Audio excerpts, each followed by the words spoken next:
Tonight's episode of Homecoming pulled every emotional lever the show has built over the past few weeks, weaving together a missing persons mystery, a shadowy underground clinic, a marriage unraveling in real time, and a family being torn apart by inheritance money. If you blinked, you missed something, so here is the full breakdown of everything that happened, in order, with all the context you need to understand where the story is headed next. The episode opens not with fireworks but with quiet, grinding worry. Zethu has not been seen in days, and the person feeling that absence most sharply is her brother, who runs the family garage on the edge of town. He is a practical man, more comfortable with an engine block than with a police statement, but tonight we see him step out of his comfort zone entirely. He closes the garage early, something the regulars immediately notice, because he never closes early, and drives from house to house asking anyone who will listen whether they have seen his sister. What makes this storyline land is the specificity of his fear. He does not simply say, "I'm worried." He lists off the small details that don't add up. Zethu never leaves without telling someone where she's going, she always charges her phone overnight, and she had promised to help him balance the garage's books that weekend. Each of these tiny, ordinary facts becomes a clue, and the episode uses them well to build dread without resorting to melodrama. When he finally arrives at the local police station, the desk officer's dismissiveness, the suggestion that Zethu is probably just off somewhere, these things happen, stings precisely because we, the audience, already sense that something is deeply wrong. His frustration boils over in a scene that will likely become one of the most quoted of the season. Rather than shouting, he goes quiet, and tells the officer flatly that he will not leave the station until someone writes down his sister's name. It's a small, stubborn act of love, and it sets the tone for his arc this episode, a man who refuses to be talked out of his instincts, even when everyone around him suggests he's overreacting. As the search widens, the episode cuts between the brothers' efforts and glimpses of Zethu herself, disoriented and clearly being kept somewhere against her will. We don't yet know exactly where, but the visual language, dim lighting, the hum of medical equipment, hushed voices behind closed doors, tells us enough to be alarmed. It's a smart structural choice by the writers. We are always one step ahead of the brother, which raises the stakes of his search rather than diluting them. Back in town, he starts pulling on a thread that leads him toward the clinic run by a man named Shobain. On the surface, Shobain's operation looks legitimate, a small private practice offering affordable medical procedures to people the public system has failed. But the episode plants several unsettling details: patients who arrive and are never seen again by their families, staff who flinch when questioned, and an unusual pattern of large cash withdrawals tied to Shobain's name. None of this is stated outright. It's assembled the way real suspicion is assembled, a rumor here, an inconsistency there, which makes it feel earned rather than convenient. The emotional centerpiece of the episode is a tense face-to-face exchange between the brother and Shobain. Having heard enough whispers to act, he corners Shobain and asks him directly whether he knows anything about Zethu's disappearance. Shobain, ever composed, denies everything smoothly, almost too smoothly, and reminds him that accusations without evidence can ruin a man's reputation and even land the accuser in legal trouble. It's a chilling scene precisely because Shobain never raises his voice. He counters concern with calm, controlled menace, needling the brother about what exactly he thinks he can prove. The brother, for his part, doesn't back down, but he also doesn't have the proof he needs yet, and the episode is honest about that tension. This isn't a story where the hero immediately gets vindicated. It's one where suspicion has to be earned through patience, risk, and eventually, evidence. What the audience does see, which the brother does not, is Shobain's private reaction once he's alone. His mask slips. He makes a call, his tone shifting from measured to sharp, instructing someone on the other end to move things along before anyone else starts asking questions.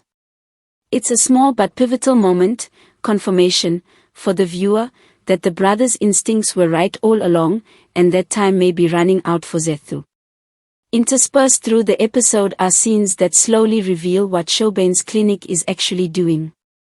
It isn't simply an under-resourced medical practice, it's a front for an illegal operation that preys on desperate patients and profits from procedures performed without proper consent or oversight.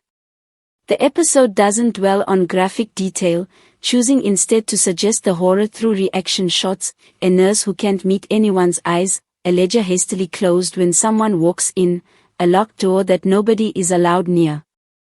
We also learn that Chaubain isn't the mastermind alone. He has at least one accomplice inside the clinic who handles logistics, someone whose loyalty seems to be fraying under the pressure of what they're being asked to cover up. This character's hesitation is one of the episode's more interesting threads, because it hints that the operation's downfall might come from the inside rather than from outside investigation. A person with a conscience, caught in something they can no longer justify to themselves, is often more dangerous to a criminal enterprise than any outsider. Zethu, meanwhile, is shown trying to piece together an escape. She's frightened but resourceful, testing the door, listening for patterns in the guard's schedule, memorizing anything she can use later. It's a strong choice by the writers to give her agency even in captivity. She isn't simply a victim waiting to be rescued, she's an active participant in her own survival, which makes the eventual reunion, whenever it comes, feel like something she fought for, not something that merely happened to her.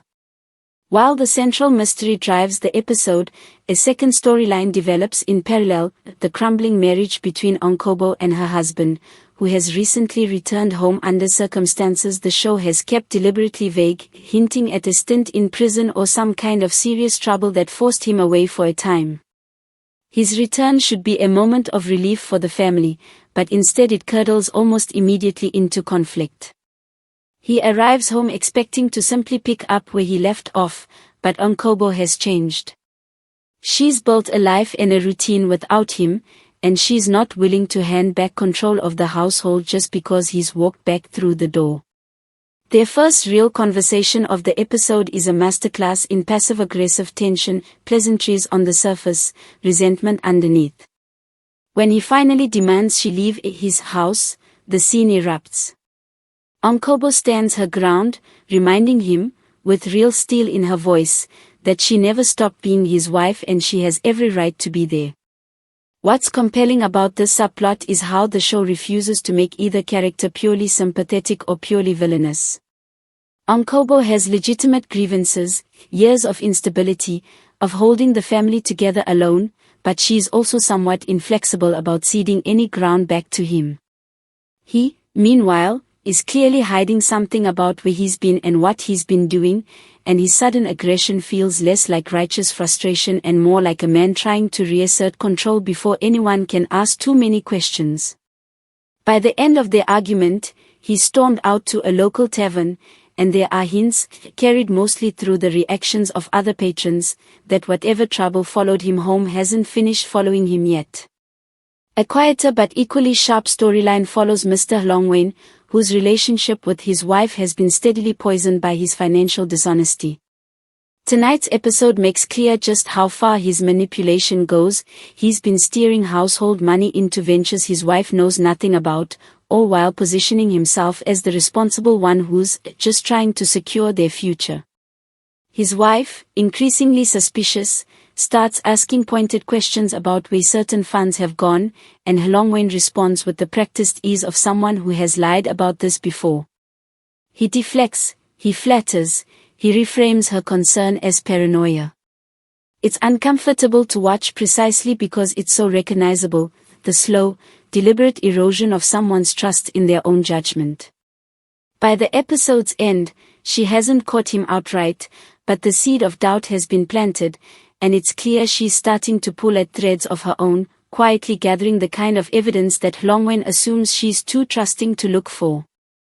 The episode's third major thread centers on the Nhwanyana family, and specifically on a growing dispute over money that has been sitting untouched, tied up, we learn, in some kind of trust or account connected to a family asset that's referred to throughout the episode simply as the plane.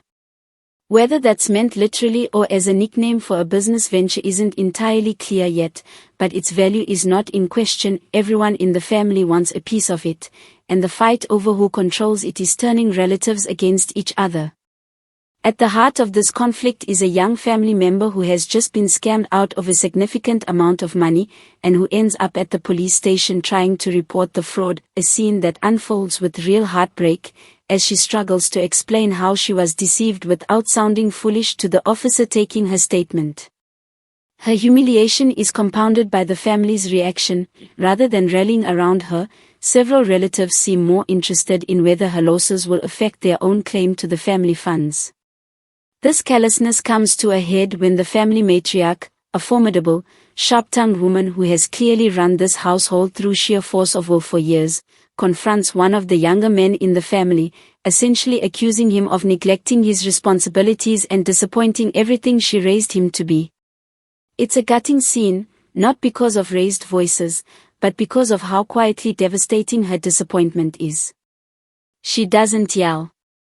She simply tells him she trusted him, and that trust has clearly been misplaced, which lands far harder than anger would. Meanwhile, a young man in the family named Vusi is spiraling.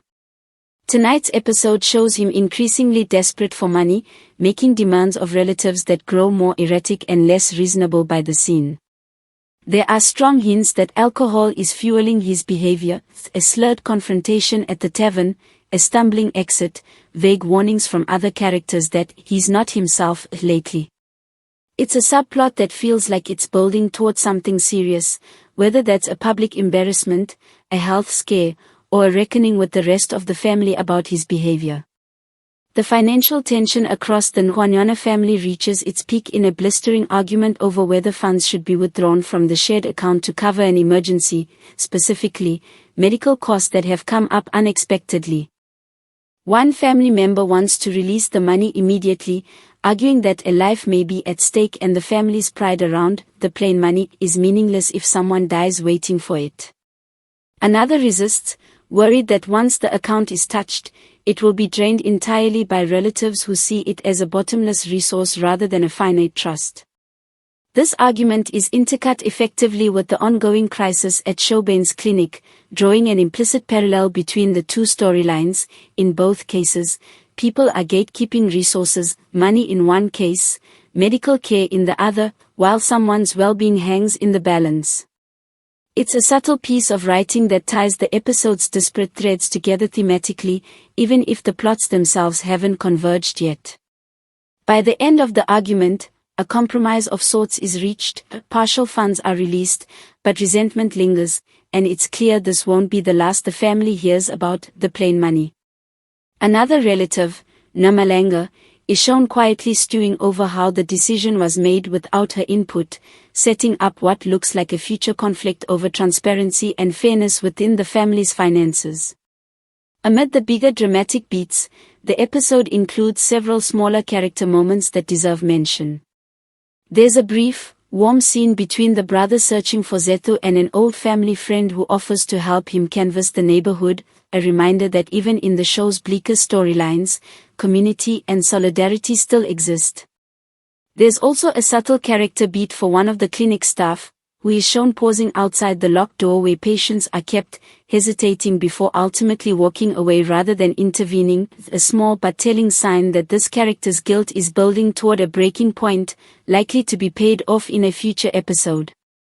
The matron figure connected to the Nhwanyana family also gets a standout moment, delivering a speech about legacy and responsibility that ties back to the ambulance storyline touched on earlier in the season, a subplot about the family's attempt to fund community medical resources that has apparently stalled due to mismanagement. Her frustration that good intentions have been squandered by carelessness adds another layer to the episode's throughline about trust, responsibility, and the cost of broken promises. By the time the credits roll, several plot threads are left deliberately unresolved, each set up to explode in the coming episodes. The brother is now certain Shobane is connected to his sister's disappearance, but he still lacks proof, and Shobane has shown he is willing to act ruthlessly to protect himself.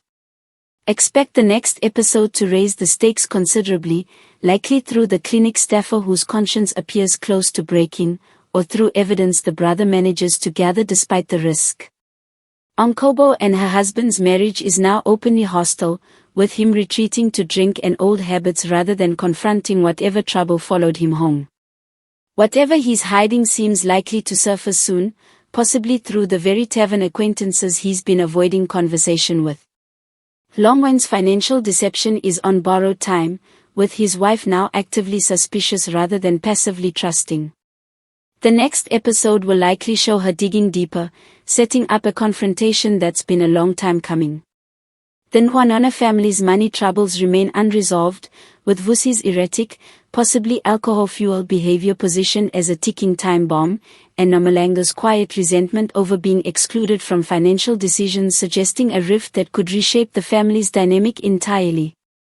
And, of course, Zethu remains missing, alive but in danger, actively trying to find a way out, which means the true emotional payoff of the season, her brother's search finally connecting with her own efforts to escape, is still ahead of us. Tonight's episode of Homecoming is a strong demonstration of what the show does best, juggling multiple emotionally charged storylines without letting any of them feel like filler. The central mystery around Zethu's disappearance gives the episode its urgency, but it's the surrounding stories, a marriage crumbling under the weight of secrets, a family fracturing over money, a con man's lies finally catching up with him, that give the episode its texture and emotional weight. What ties it all together, whether intentionally or not, is a recurring question about trust, who deserves it, who's abused it, and what it cost the people who extend it anyway. The brother trusts his